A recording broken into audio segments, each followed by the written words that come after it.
Hey, this is Karen Kingsbury, and you're watching Life Minute TV.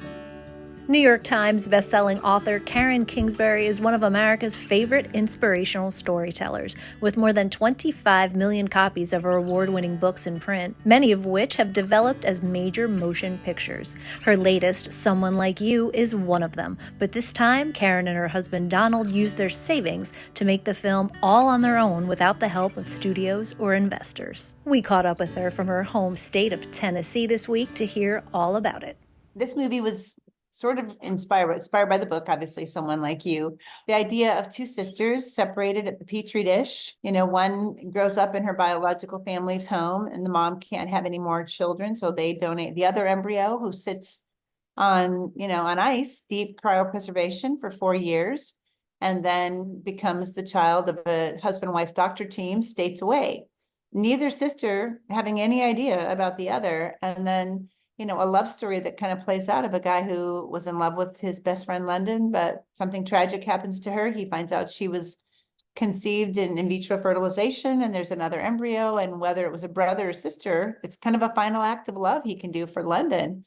And then he finds this girl whose world is rocked by the news, and only he can kind of help her navigate that betrayal and everything she wants to know about the sister she never knew. And along the way, he falls in love. London was an in vitro baby. We couldn't get pregnant otherwise. The procedure gave us 2 embryos. What about the other? We gave it to a doctor who works with infertile couples. Saying London might have a sibling? I was in a conversation at a speaking event, and this woman walked up and she had 3 4-year-olds. And I said, "Oh, they're so cute." They didn't look a lot like her, but whatever.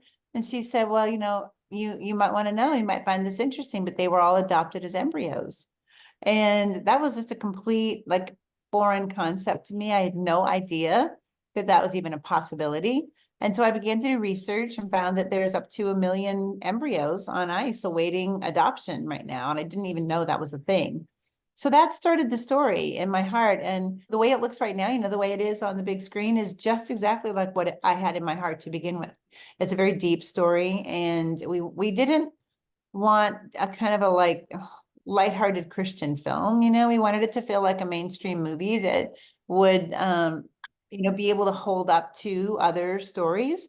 Yeah, we enjoyed making it. We had pre-production. There's 2 stages of actually making a movie. And the first part is pre-production, where you have to get all the departments together. You've got set design and costumes and locations and crew, lighting, sound, camera, that kind of thing. And we have to all meet together for 2-3 months. It'd be much easier to not do it, right? To not be the one who is out there, funding it and picking locations and hiring actors. But it was the only way to show the world what God puts on my heart to start with, which is how he always gives me a story. There's other adaptations of my books that have been shown on Hallmark or PureFlix, and I'm very thankful for them, and people love them, but they are very different than the books, and that's okay. It's just different. But this was the chance for us to see something where the images would blend, and it's very much the same. Like, the imagery I see in my heart is exactly what I'm seeing on the screen, and people are literally writing in to say, "It changed my life. I felt healed watching this. I have more hope than I've had in years." I'm going to say it. I'm going to see it again for my 4th time this weekend. And so, getting the word out about it is what we're really all about right now, making sure that people don't miss the chance to see Someone Like You in theaters. And they're all going to the website, which is someonelikeyou.movie. And they're getting their tickets, and they're buying tickets for strangers, whatever they can do.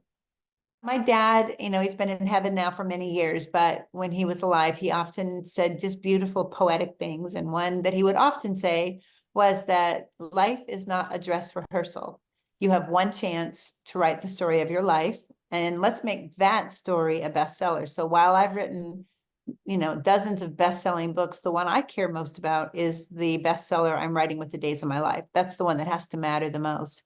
Where, I'm going to love well, and I'm going to laugh often, and look for the miracles that God is creating around me, and live for Jesus. That's the key to that best-selling story of your life. So with that in mind, we created the One Chance Foundation, which is in support of adoption, and 100% of money given to the One Chance Foundation goes to adoption grants for families who are adopting either internationally or domestically, could be a baby, could be an older child. And now we also give grants for families who are adopting an embryo.